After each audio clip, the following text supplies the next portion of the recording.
स्वागत है दोस्तों आपका हमारे YouTube चैनल वीर भूमि बुंदेलखंड ITI में। मैं अरशद आलम रजा आपका एक बार फिर से स्वागत करता हूं अपने YouTube चैनल पर। जैसा कि दोस्तों आज हम जो क्लास कवर करेंगे वर्कशॉप कैलकुलेशन ट्रिग्नोमेट्री, जो हमारी क्लास चल रही थी। अब हम क्या करेंगे, दिन भर में डेली हम 2 वीडियो कवर करेंगे। एक ट्रेड में हम फिटर को भी लेके चलेंगे और एक ट्रेड में हम इलेक्ट्रिशियन को भी, मतलब एक वीडियो में हम फिटर वालों की क्लास लेंगे और एक वीडियो आपकी इलेक्ट्रिशियन वालों की क्लास चलेगी, ठीक है, ताकि दोनों का लेवल बना रहे। लेकिन हमारा जो चैप्टर चल रहा था वर्कशॉप कैलकुलेशन का, वो अभी पूरा नहीं हुआ है मैथ वाला, तो इस हद तक आपका ये चैप्टर मैं कंप्लीट करा देता हूँ। तो क्योंकि वर्कशॉप कैलकुलेशन तो आपके दोनों ट्रेड में सेम है, चाहे फिटर से हो चाहे इलेक्ट्रिशियन से हो, आना सब एक ही है। तो ट्रिग्नोमेट्री जो हमारा चैप्टर चल रहा था, हमने इस पे सीखा था कि ट्रिग्नोमेट्री क्या होती है। ट्रिग्नोमेट्री के बेसिक पॉइंट हमने 2 क्लास कवर कर चुके हैं। इसमें हमने पाइथागोरस थ्योरम के आधारित सवाल हमने 1-2 क्लास में कवर करे कि पाइथागोरस थ्योरम में क्या होती है और ट्रिग्नोमेट्री होती क्या, उसका बेसिक सब हमने बता दिया था। ठीक, आज हम जो सवाल करेंगे वो करेंगे डिग्री वाले सवाल। डिग्री वाले सवाल से पहले हमें क्या पढ़ना पड़ेगा, हमें कोई टेबल याद होनी चाहिए ट्रिग्नोमेट्री की। डिग्री के मतलब, टेबल का मतलब यह है कि आपको हर वैल्यू आपको याद होनी चाहिए। जैसे साइन 30 की वैल्यू क्या होती है, कॉस 30 की वैल्यू क्या होती है, और टेन 30 की वैल्यू क्या होती है, टेन 90 की वैल्यू क्या होती है, कॉस 45 की वैल्यू क्या होती है, सेक 45 की वैल्यू क्या होती है, कॉस 60 की वैल्यू क्या होती है। ये डिग्री में वैल्यू होती है जो आपको याद करना मस्ट है। मतलब ये जो सवाल आते हैं ज्यादातर ये भी आपने एक कॉन्सेप्ट क्लियर कर लिया है। कौन सा वाला, पाइथागोरस थ्योरम वाला। पाइथागोरस थ्योरम वाला क्या था, मैं आपको एक बार फिर कवर कर देता हूं। मैंने आपको बताया था एक राइट एंगल ट्रायंगल होता है। क्या होता है, राइट एंगल ट्रायंगल होता है जिसमें एक कोण 90 डिग्री का होता है। राइट एंगल ट्रायंगल का मतलब होता है एक समकोण त्रिभुज होता है। कौन सा त्रिभुज होता है, समकोण त्रिभुज होता है, ठीक है, समकोण त्रिभुज होता है। समकोण त्रिभुज किसे कहते हैं, जो कोण 90 डिग्री का हो, ठीक है। इसके 3 पार्ट होते हैं, ये कहलाता है लंब, क्या कहलाता है, लंब, ये कहलाता है कर्ण, और ये कहलाता है आधार। क्या कहलाता है, ये कहलाता है आधार, ठीक है।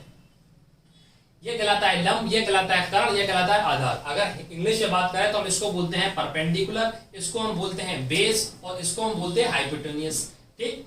अब मैंने क्या बताया था आपको कि एक ट्रिक बताई थी, पाइथागोरस थ्योरम थी। पाइथागोरस थ्योरम क्या थी, मैं आपका पिछली क्लास का कवर कर दे रहा हूं जिससे आपको कोई दिक्कत नहीं हो। फिर पाइथागोरस थ्योरम क्या थी, मैंने बताया था कि कर्ण का स्क्वायर जो होता है वो आपके लंब का स्क्वायर प्लस आधार के स्क्वायर के बराबर होता है। ये मैंने बता दिया था कि पाइथागोरस थ्योरम जो होती है वो कर्ण का स्क्वायर प्लस कर्ण का स्क्वायर बराबर लंब का स्क्वायर प्लस आधार के स्क्वायर के बराबर होता है, ठीक है। इतना हमने जान लिया था। और एक मैंने पाइथागोरस के बाद मैंने ट्रिक बताई थी कि लाल बटे कक्का याद कर लीजिए। लाल बटे कक्का जिसके ऊपर हमने ज्यादातर सवाल करे हैं इससे पिछली वाली क्लास में। उम्मीद करता हूं आपने वो वीडियो देखी होगी और आपको समझ में आया होगा ये क्या लाल बटे कक्का क्या होता है। लाल बटे कक्का ये होता है कि ये साइन की वैल्यू होती है, ये कॉस की वैल्यू होती है और ये टेन की वैल्यू होती है, ठीक है ना। साइन कॉस टेन, साइन की वैल्यू होती है लंब बटे कर्ण, कॉस की वैल्यू होती है आधार बटे कर्ण, टेन की वैल्यू आधार बटे लंब। जो वैल्यू दी है वो आप इसमें वैल्यू पुट करके इसके हिसाब से निकाल लीजिए और पाइथागोरस थ्योरम लगा के हम सवाल सॉल्व कर देंगे। तो इतना हमने 2 क्लास में सीख लिया। आज हम जो नई तरीके समझेंगे तो उसके लिए हमें टेबल याद करना पड़ेगी, साइन कॉस टेन की वैल्यू याद करना पड़ेगी, तो उस पर हम ध्यान देंगे, ठीक है ना। तो ये सब मैंने आपको पिछली क्लास में कवर किया जिससे आपको थोड़ा और याद हो जाए और आपको समझने में दिक्कत ना हो। तो आज जो हम पढ़ते हैं, पहले हम टेबल बनाएंगे, टेबल क्या होती है और टेबल को याद करेंगे टेबल क्या होती है, ठीक है। तो देखते हैं। तो दोस्तों अब हमें जो टेबल देखना है वो टेबल मैंने आपके सामने लिख दी है। अब हम इस टेबल को याद करते हैं, समझते हैं कि टेबल क्या होती है। टेबल क्या होती है, ये मैंने आपको डिग्री में वैल्यू रख दी है कि 0, 30, 45, 60, 90। आप इतनी टेबल याद रखोगे जिससे आपका काम हो जाएगा, आपके सवाल सब सॉल्व हो जाएंगे। खैर टेबल तो बहुत होती है लेकिन आपको 90 तक काम करना है, आपके एग्जाम में 90 डिग्री तक आपका काम हो जाएगा, ठीक है। तो ये दिए 0 की वैल्यू, ये 30 डिग्री, ये 45 डिग्री, ये 60 डिग्री, ये 90, यानी 30 degree, 0 degree, 30 degree, 45 degree, 60 degree और 90 डिग्री, ठीक है। ये आपके सामने दिया है। अब आप देखिए कि आज सिर्फ आपको इसको समझना है कि टेबल को कैसे पढ़ना है, ठीक है, और कैसे याद करना है। अगर आपको ये टेबल याद नहीं होगी तो आप ये सवाल नहीं कर पाएंगे। आपको टेबल याद होना मस्ट है, जरूरी है। बिना टेबल याद किए आप ये सवाल नहीं कर सकते, ठीक है ना। जो सवाल होंगे आपको टेबल अच्छी तरीके से याद होना बहुत जरूरी है, ठीक। और मैंने बार बार कहा था कि ट्रिग्नोमेट्री जो है वो आपका बहुत इंपॉर्टेंट चैप्टर है आपके एग्जाम को देखते हुए, ठीक है। ITI के एग्जाम को देखते हुए अगर आप कंपटीशन लेवल की भी तैयारी कर रहे हैं तो उसमें भी ट्रिग्नोमेट्री एडवांस में आती है और आपको ट्रिग्नोमेट्री आना चाहिए, ठीक है। तो देखते हैं क्या है। सबसे पहले आता है कि आपका साइन 0। अगर ये बात चले तो ये पूरी टेबल कहला रही है साइन की, ये पूरी टेबल कहला रही है कॉस की, ये पूरी टेबल टेबल कहला रही है टेन की, ये पूरी कॉट की, ये सेक की और ये कोसेक की। ठीक, तो साइन जीरो की वैल्यू जो होती है वो जीरो होती है। कितनी होती है? साइन जीरो की वैल्यू जीरो होती है। साइन 30 की वैल्यू जो होती है वो 1/2 होती है। कितनी होती है? साइन 30 की वैल्यू जो होती है वो आपकी 1/2 होती है। साइन 45 की वैल्यू जो होती है वो 1/√2 होती है। साइन 60 की वैल्यू √3/2 होती है और साइन 90 की वैल्यू 1 होती है। कितनी होती है? साइन 90 की वैल्यू 1 होती है। ठीक है ना? क्या बताया? ये जो पूरी टेबल शो कर रही है पूरी साइन को शो कर रही है, यानी साइन 0 की वैल्यू 0, साइन 30 की वैल्यू 1/2, साइन 45 की वैल्यू 1/√2, साइन 60 की वैल्यू √3/2 और साइन 90 की वैल्यू हो गई 1। ठीक, अब आप देखिए काम क्या होता है। अगर आपने साइन की टेबल याद कर ली, ठीक, तो ऐसी प्रकार कॉस में जाते हैं। कॉस की वैल्यू, कॉस 0 की वैल्यू होती है 1, कॉस 30 की वैल्यू होती है √3/2, कॉस 45 की वैल्यू होती है 1/√2 और कॉस 60 की वैल्यू होती है 1/2 और कॉस 90 की वैल्यू होती है 0। अगर आप हल्का सा थोड़ा ध्यान दें टेबल पे, अगर ध्यान दें साइन और कॉस में क्या है कि जो शुरुआत यहाँ पे शुरुआत 0 से हो रही है और 1 पे खत्म हो रही है। साइन की टेबल 0 से शुरू हो रही है, 1 पे खत्म हो रही है। अगर 1 से हम उठाना यहाँ से चालू कर दें तो ये कॉस की टेबल बन जाएगी। देखो साइन 90 की वैल्यू 1 है, माने यानी यहां से ये उल्टी लिखी है पूरी टेबल। देखो ध्यान से, यहाँ 1 तो यहाँ 1, यहाँ √3/2 तो यहाँ √3/2, यहाँ 1/√2 तो 1/√2 नीचे 1/√2, फिर क्या है 1/2, फिर क्या है 0। यानी अगर आपने साइन की याद कर ली तो उसकी उल्टी टेबल लिख दो तो आपको कॉस की वैल्यू याद हो जाएगी। क्या कहा मैंने? अगर आपने साइन की टेबल याद कर ली तो कॉस की आपको सिर्फ उल्टी याद करना है। जैसे आपने कहा साइन 0 की वैल्यू 0, साइन 30 की वैल्यू 1/2, साइन 45 की 1/√2 और साइन 60 की वैल्यू √3/2, साइन 90 की वैल्यू 1। तो आप इसी टेबल को उल्टा करके लिखिए तो cos 0 की वैल्यू 1, cos 30 की वैल्यू √3/2, cos 45 की वैल्यू 1/√2, cos 30 की वैल्यू cos 60 की वैल्यू 1/2 और cos 90 की वैल्यू हो गई आपकी 0। 90 की वैल्यू आपकी कितनी हो गई? 0। ठीक है, इसी प्रकार हम tan में आते हैं तो tan की वैल्यू जो होती है, tan 0 की वैल्यू जो होती है वो 0 होती है। कितनी होती है? tan 0 की वैल्यू 0 होती है, tan 30 की वैल्यू 1/√3 होती है, tan 45 की वैल्यू 1 होती है, tan 60 की वैल्यू √3 होती है और tan 90 की वैल्यू जो होती है वो इन्फिनिटी होती है। इसको हम बोलते हैं अनंत, या इन्फिनिटी इंग्लिश में बोलते हैं और हिंदी में बोलते हैं अनंत। ठीक है, अब ये देखिए आपने जो tan की लिखी है ना, इसी को आप उल्टा करके लिख दीजिए। यहां से देखो, यहां पे खत्म करेंगे ना अपन इन्फिनिटी, तो tan 0 की वैल्यू होगी इन्फिनिटी, tan 30 की वैल्यू होगी cot 0 की वैल्यू होगी इन्फिनिटी, cot 30 की वैल्यू होगी √3 और cot 45 की वैल्यू होगी 1, cot 60 की वैल्यू होगी 1/√3 और cos 90 की वैल्यू होगी 0। अगर आप हल्का सा ध्यान दें तो जो tan की टेबल है उसी का उल्टा क्या है? cot, क्योंकि मैंने आपको बताया tan किसका उल्टा होता है? cot का होता है। लेकिन इनकी टेबल भी देखिए उल्टी है आपस में। क्या? यहाँ से 10 से शुरू करी, 0 से 90 पे खत्म हुई और जहां 90 पे खत्म हुई आप 90 से उल्टा लिख दोगे तो पूरी आपको कॉट की टेबल याद हो जाएगी। देख लीजिए, यहाँ ये टेबल खत्म हो रही है इन्फिनिटी पे और इन्फिनिटी से यहाँ से चालू हो जा रही है। ये देखो इन्फिनिटी, फिर √3, फिर 1, फिर 1/√3 और फिर आ गया 0। ठीक, अब आते हैं हम सेक पर। जब हमने पहली क्लास कवर की थी तो मैंने आपको बताया था कि भैया जो कॉस का उल्टा होता है वो होता है सेक, साइन का उल्टा होता है कोसेक और tan का उल्टा होता है कोसेक। यानी ये एक दूसरे के अपोजिट यानी व्युत्क्रम होते हैं। तो ये अगर व्युत्क्रम होते हैं तो इनकी जो टेबल होगी वो भी आपस में व्युत्क्रम होगी। नई बात समझ में आई? जैसे मैंने आपसे कहा कि sec 0 की वैल्यू cos 0 की वैल्यू कितनी होती है? 1। तो 1 को आप उल्टा करोगे तो 1/1 ही तो करोगे तो 1 ही आएगा, तो इसलिए sec 0 की वैल्यू 1। cos 30 की वैल्यू कितनी है? √3/2, तो इसका उल्टा क्या होगा? 2/√3। देखो cos जो है √3/2 तो इसका उल्टा क्या होगा? 2/√3। ठीक, cos 45 की वैल्यू क्या होती है? 1/√2 तो इसका उल्टा क्या होगा? खाली √2। cos 60 की वैल्यू होती है 1/2 तो इसकी क्या हो जाएगी? 2। और cos 90 की वैल्यू होती है 0 तो इसका 0 का उल्टा जो होगा वो होगा इन्फिनिटी। ऐसा क्यों? अगर किसी भी संख्या में 0 से भाग देते हैं तो इन्फिनिटी प्राप्त होता है। ठीक है ना? तो बस ये ध्यान रखना, जो आपका sec 90 की वैल्यू होगी वो इन्फिनिटी यानी अनंत होगी। कितनी होगी? अनंत होगी। ठीक, अब आप देखिए अगली कोसेक थीटा। मैंने बताया था कोसेक थीटा जो होता है वो आपका साइन थीटा का अपोजिट होता है। किसका अपोजिट होता है? साइन थीटा का उल्टा होता है। अगर आपको साइन की टेबल याद है तो आप कोसेक की बना सकते हो। देखो साइन 0 की वैल्यू 0, ठीक है, लेकिन मैंने बताया था जीरो की वैल्यू जीरो होती है, लेकिन जहां जीरो होगा वहां इन्फिनिटी होगा साइन और कोसाइन। देखो जैसे यहाँ पे कॉस की वैल्यू जीरो थी, कॉस 90 की वैल्यू जीरो थी, तो यहाँ पे हमने सेक 90 की वैल्यू जीरो ना रख के क्या रखा, मतलब इन्फिनिटी रखी। ठीक है, ये आपको सेक और कोसेक याद करना पड़ेगा। ठीक है, तो सॉरी जीरो की जगह आपको यहाँ इन्फिनिटी रखा आपने। ऐसे यहाँ पे क्या था, कॉस की वैल्यू जीरो थी ये वाली, इधर मैंने क्या रखा, इन्फिनिटी। ऐसी है देखो साइन की वैल्यू जीरो है तो जीरो के बदले में क्या रखना पड़ेगा, इन्फिनिटी। अब देखो कॉस 30 की वैल्यू कितनी होती है, 1 अपॉन, साइन 30 की वैल्यू होती है 1/2, तो ये अपोजिट होता है कोसेक उसका, तो इसकी क्या हो जाएगी 2। साइन 45 की वैल्यू होती है 1/√2, तो ये इसका अपोजिट होता है, कितनी हो गई, √2। साइन 60 की वैल्यू होती है √3/2, तो इसका अपोजिट क्या हो जाएगा, 2/√3। और साइन 90 की वैल्यू 1 होती है तो 1 का उल्टा तो 1 ही होगा। ठीक है, तो इस तरह से जो मैंने आपके सामने टेबल लिखी है, आपके सामने जो है उसको आपको देखना है, समझना है और याद करना है। अगर आपको ये टेबल याद होगी तभी आप इस सवालों को सॉल्व कर पाएंगे।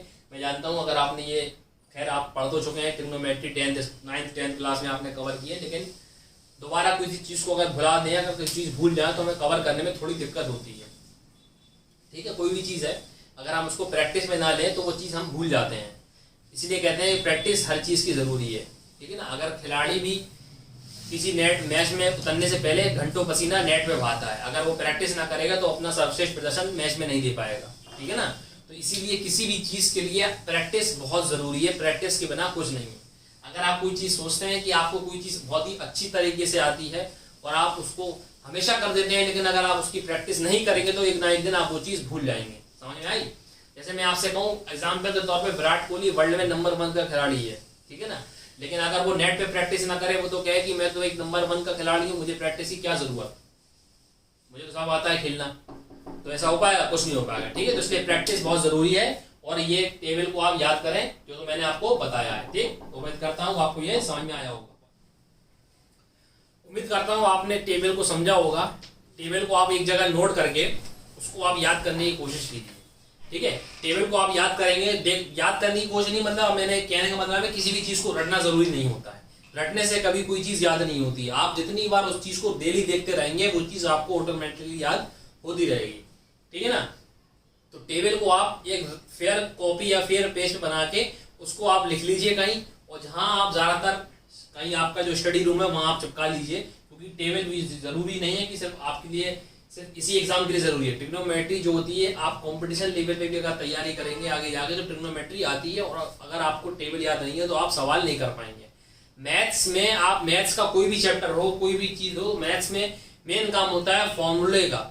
अगर आप उसके फॉर्मूले याद नहीं करते हैं तो आपको कोई मतलब नहीं है मैथ सीखने का, क्योंकि फॉर्मूले मस्ट हैं। और जब आपको फॉर्मूले ही याद नहीं होंगे तो आप कोई सवाल सॉल्व नहीं करते बगैर फॉर्मूले के। ठीक है ना, तो इसलिए मैथ्स का बेसिक ही फॉर्मूला है। ठीक है ना, तो फॉर्मूला आपको बहुत ही अच्छी तरीके से याद आना चाहिए। ठीक है, तो आप उसको कोशिश करिए, रिपीट करिए, देखते रहिए, 1 दिन 2 दिन 3 दिन 4 दिन 5 दिन, एक दिन ऐसा होगा आप उसको देख देख के आप ऑटोमेटिकली आपको याद हो जाएगी। ठीक है ना, हर चीज एकदम से याद करो तो दिक्कत नहीं, दिक्कत होती है, मैं समझता हूँ इकट्ठा याद करने में, लेकिन आप उसको डेली डेली कवर करेंगे तो आपको एक दिन जरूर याद होगी। ठीक, देखने से ऐसे। अब जो मैंने आपको सवाल लिया है वो सवाल मैंने ये दिया है कि पेपर में जो सवाल आते हैं इस टेबल के ऊपर वो किस तरह के आते हैं। वो सवाल इस तरह के आते हैं, जैसे मैंने आपके सामने लिख दिया है कि sin 30 प्लस cos 60 का मान क्या होगा। क्या कहा मैंने? sin 30 और cos 60 का मान क्या होगा। ठीक, ये सवाल है। तो क्या करते हैं, आपको मालूम होगा sin 30, सवाल आपका दिया है sin 30 और cos 60। अब बताइए इस सवाल में क्या है? कुछ नहीं है। अगर आपको टेबल याद है तो आप इस सवाल को 2 सेकंड के अंदर सॉल्व कर लेंगे, 1 मिनट के अंदर आप इसको सॉल्व कर लेंगे। अगर आपको टेबल याद नहीं है तो आप इस सवाल को सिर्फ देखते रहेंगे, कुछ नहीं कर पाएंगे। ठीक है ना, अब इस सवाल में कुछ तो होगा नहीं। अगर आपको टेबल याद है तो आप फटाफट रख दोगे कि भैया ये हो गया काम, लेकिन अगर आपको टेबल ही याद नहीं है तो क्या हो पाएगा? नहीं हो पाएगा ना। देखो sin 30 की वैल्यू होती है 1/2। कितनी होती है? 1/2। ठीक, और cos 60, अगर आप ये देख रहे हैं कि भैया कि मुझे कैसी याद हुई, तो मैंने उसकी प्रैक्टिस की है, मैंने भी रटने नहीं बैठा था, मैंने भी उस चीज को देखा है तो याद हुई। ऐसे याद नहीं होती। अगर कोई चीज आप याद कर लो तो फटाफट sin 0 आपको देख लोगे तो आपको ऑटोमेटिक याद हो जाएगी। मैं कहूंगा sin 0 की वैल्यू 0, sin 30 की वैल्यू 1/2, sin 45 की वैल्यू 1/√2, sin 60 की वैल्यू √3/2, sin 90 की वैल्यू 1। अब जैसे मैं कहूँ cos 0 की वैल्यू 1, cos 30 की वैल्यू √3/2, cos 45 की वैल्यू 1/√2, cos 60 की वैल्यू 1/2 और cos 90 की वैल्यू 0, tan 0 की वैल्यू 0, tan 30 की वैल्यू 1/√3, tan 45 की वैल्यू 1, tan 60 की √3 और tan 90 की वैल्यू होती है इंफिनिटी। तो जिस तरह से मैंने याद की है तो आपको भी याद होनी चाहिए, ठीक है ना, बिना याद के आप नहीं कर सकते, ठीक। तो sin 30 की वैल्यू कितनी होगी 1/2 और cos 60 की वैल्यू होती है 1/2, ठीक है ना। तो sin 30 की वैल्यू 1/2 होती है और cos 60 की वैल्यू भी कितनी होती है 1/2 और 1/2 2 है तो इधर एलसीएम ले लेंगे 2 और ऊपर का पूरा वही का वही डाल दोगे तो क्या हो जाएगा, आधा आधा जोड़ोगे तो क्या आएगा 2/2, 2 से 2 काटोगे तो क्या आ जाएगा, एक आपका आंसर हो जाएगा। क्या करा मैंने, sin 30 की वैल्यू दी है, cos 60 की वैल्यू दी है। sin 30 की वैल्यू कितनी होती है 1/2, ठीक है, cos 60 की वैल्यू 1/2 को सॉल्व करें तो आंसर क्या आएगा 1। तो उम्मीद करता हूं आपको ये सवाल समझ में आया होगा। अगला सवाल देखते हैं हम इसी के ऊपर, तब तक के लिए एक सवाल हम आपको देते हैं, जैसे आपको वैल्यू बताना है cos 60 + 1 और cos 60 - 1 का मान क्या होगा, ठीक। आपके सामने ऑप्शन है,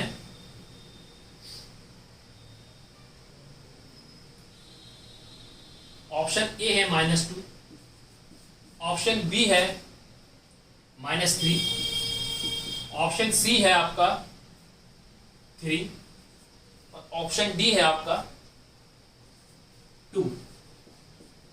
तो अगर आपको ये सवाल आ रहा है तो करिए, कुछ नहीं करना है, सिर्फ आपको वैल्यू पुट करके इस क्वेश्चन को भी सॉल्व करना है। सवाल आपके सामने क्या लिखा है, सवाल ये रखा है कि cos 60 + 1 अपॉन cos 60 - 1 का वैल्यू क्या होगी, ठीक है।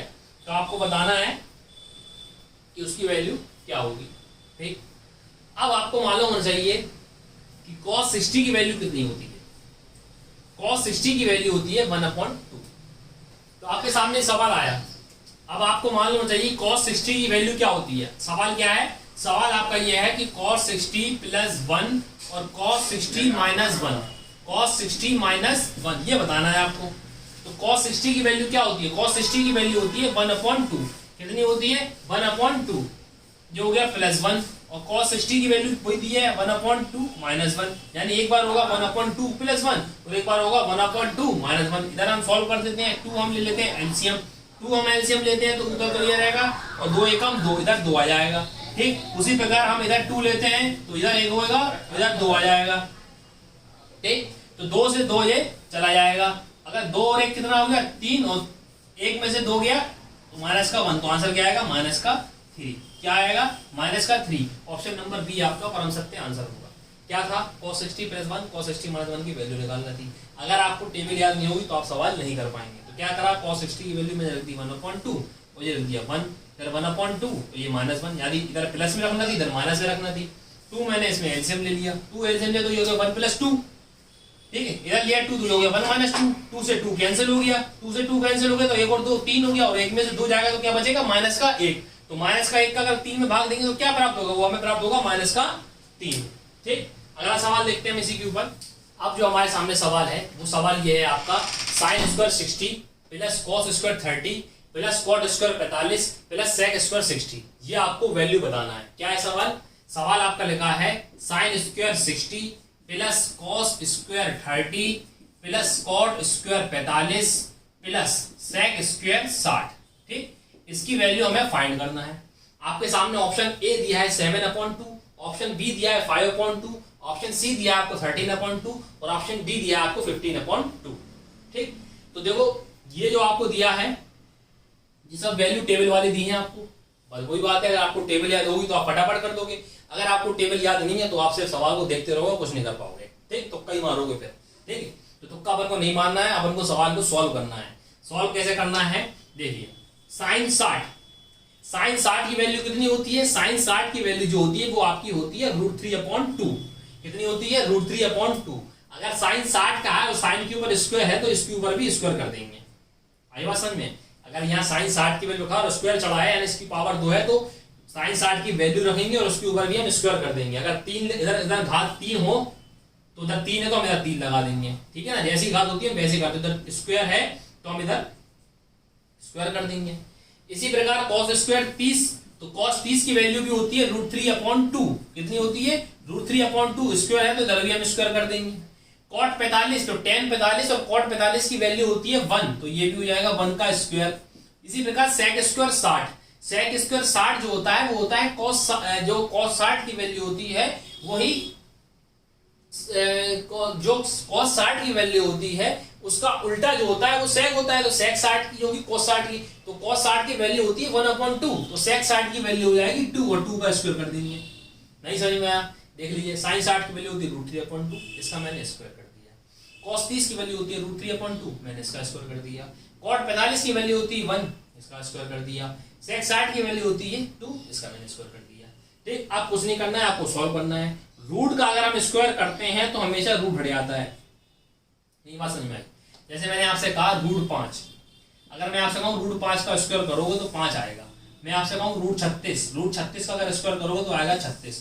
मैं आपसे कहूँ √100, मैं आपसे कहूँ √32 का स्क्वायर करोगे तो आएगा 32। मैं आपसे कहूँ √63 का अगर आप स्क्वायर करोगे तो आएगा 63। कहने का तात्पर्य यह है कि जब भी कोई संख्या रूट में लिखी होती है, जैसे मैंने आपसे कहा √a का जब आप स्क्वायर करोगे तो आपको प्राप्त होगा a। ठीक, कहने का तात्पर्य यह है कि मेरा जब भी कोई संख्या रूट में होती है और उसका हम स्क्वायर करते हैं तो वो रूट हटा के वो संख्या बचती है। ठीक है, ये बात ध्यान रखें। तो क्या करा, इसका मतलब क्या है? ये √3/2 का इसका मतलब क्या है कि मतलब इस पे भी स्क्वायर है और इस पे भी स्क्वायर है। इसका मतलब क्या है? इस पे भी स्क्वायर है और इस पे भी स्क्वायर है। ये तो फिर है ही 1 का स्क्वायर और ये तो फिर है ही 2 का स्क्वायर।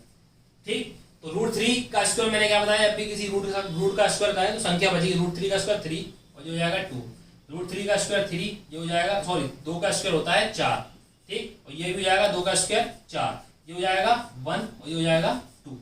ठीक, उसने करा, कर दिया हमने सब। अब हम क्या कर सकते हैं, हम सब में एलसीएम ले रहे हैं। पूरे में हमने एलसीएम ले लिया 4। क्या करा, पूरे में हमने एलसीएम ले लिया 4, तो 4 इधर भी है, 4 एकम 4, 1 का गुणा 3 में करा 4 एकम 4, 1 का गुणा 3 में करा 3 आ गया। 4 का भाग 4 में दिया, भागफल आया 1, 3 का गुणा करके 3 एकम 3, 4 का भाग हमने फिर 4 में दिया तो 4 एकम 4 और फिर कर दिया 3। ठीक, अब यहाँ कुछ नहीं है तो यहाँ 1 मान लो, 1 का भाग हम 4 में देंगे तो 3 बार जाएगा, 4 बार 4 का गुणा 1 में करेंगे तो क्या आएगा 4। इधर कुछ नहीं है, इधर भी 1 मान लो, 1 का भाग हम 4 देंगे, 4 बार 4 का गुणा 2 में करेंगे तो क्या जाएगा 8। ठीक, ये हमने एलसीएम दे दिया। जोड़ लो, 3 3 6 4 10 8 18, क्या हो गया 3 3 6 4 10 8 18, 18/4, उसको कर लो 9/2, तो 9/2 आपका आंसर हो जाएगा। 9/2 तो नहीं आ रहा भैया, क्या गलती हुई है, देखो भैया 3/4, 3 3 6 4 10 8 18, 18/2। ठीक, sin 30 और 60 cot 45, sec 60 की वैल्यू 4। ये देखिए गलती क्या हो रही है, ये देखिए 2 का स्क्वायर क्या होता है 4 होता है। ये तो इधर कितना आएगा, इधर 8 ही तो आएगा, सॉरी देखो इधर 4 होती है, 4 एलसीएम लिया, 4 एकम 4, 4 चौको 16। ठीक है, 16 हो जाएगा ये। ठीक है ना, ये इधर हमने 2 का स्क्वायर 2 रख दिया था, 2 का स्क्वायर कितना होता है 4। गलती देखो हमारी, ठीक है, गलती हो जाती है, कोई दिक्कत वाली बात नहीं है, गलती हर किसी से होती है, आदमी गलतियों का पुतला है। ठीक, तो क्या करा, 4 एलसीएम लिया, इधर 4 एकम 4 हो गया, 4 का भाग हमने 4 दिया, इधर 1 मान लिया हमने, तो 1 का भाग 4 दिया, 4 भाग 4 चौक 16, जोड़ दिया 3 3 6 4 10 6, ये हो गया 10 16 16 10 कितना हो गया 26, और ये हो गया 26/4। 2 से काट लो 13 और 2 से काटा 2 बार, तो 13/2 है ऑप्शन नंबर सी आपका आंसर होगा। ठीक, तो इस तरह के सवाल जो आपके आते हैं, जो मैंने सॉल्व कराया है, ये आपके टेबल के ऊपर आधारित होते हैं। जो आपकी टेबल मैंने बताई है वो टेबल आप बहुत ही अच्छी तरीके से याद करें, तभी आप इन सवालों को कर पाएंगे। क्या था सवाल, एक बार फिर देख लीजिए। सवाल आपका था कि sine square 60 plus cos square 30 plus cot square 45 और सेक स्क्वायर 60। ठीक, सवाल को हमने नोट करा। उदाहरण, साइन 60 की वैल्यू जो होती है वो आपकी होती है √3/2। अगर यहाँ पे स्क्वायर है तो उसके ऊपर भी स्क्वायर होगा, अगर यहाँ क्यूब होगा तो उसके ऊपर भी क्यूब होगा। तो साइन 60 की वैल्यू को 10 का स्क्वायर कर दिया, cos 30 की वैल्यू रखी हमने उसका स्क्वायर कर दिया, cot 45 की वैल्यू रखी उसका स्क्वायर कर दिया और sec 60 की वैल्यू रखी तो कर दिया। अगर अब मैं वही कहूंगा कि आपको इन सवालों करने के लिए आपको टेबल ही याद होना चाहिए। ठीक, तो बस इसका क्या होगा, ये हो जाएगा आपका √3 का स्क्वायर, यानी √3 के ऊपर स्क्वायर 2 का स्क्वायर, ये भी √3 के ऊपर स्क्वायर 2 का भी स्क्वायर, ये 1 का स्क्वायर 2 का स्क्वायर, 3 का स्क्वायर 3 हो गया, ये 4 हो गया, ये 3 का स्क्वायर 3 हो गया 4 हो गया, ये 1 हो गया।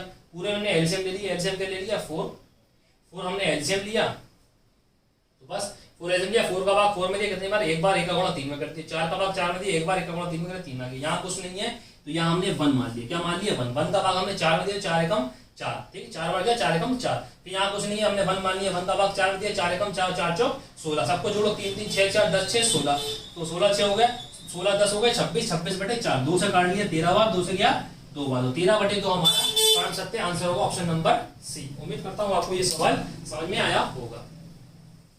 ठीक, मैं आपके लिए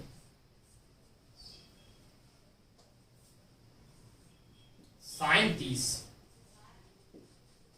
ठीक, माइनस कॉस 60, ठीक है,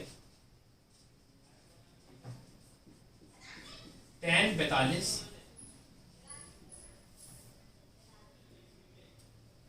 माइनस सेक 60, ये आपका सवाल है, करिए सॉल्व।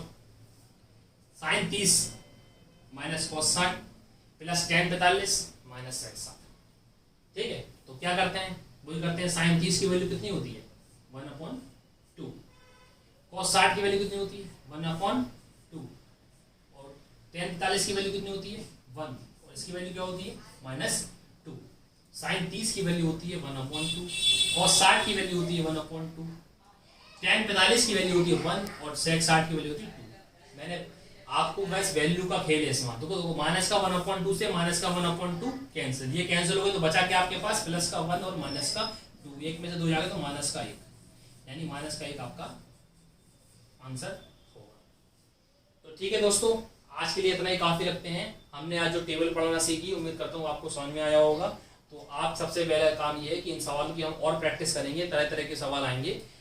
तो आपको पहला काम यह है कि आपको ये टेबल को अच्छी तरीके से याद करना है। अगर आप टेबल याद कर पाएंगे तभी इस तरीके के सवाल कर पाएंगे, और उसमें कोई तरीका नहीं है और कुछ नहीं है। अगर आपको टेबल याद है तभी आप सॉल्व कर पाएंगे, टेबल याद नहीं है तो आप सॉल्व नहीं कर पाएंगे, ठीक है ना। तो मिलते हैं आपको नेक्स्ट वीडियो में, तब तक के लिए नमस्कार और गुड बाय।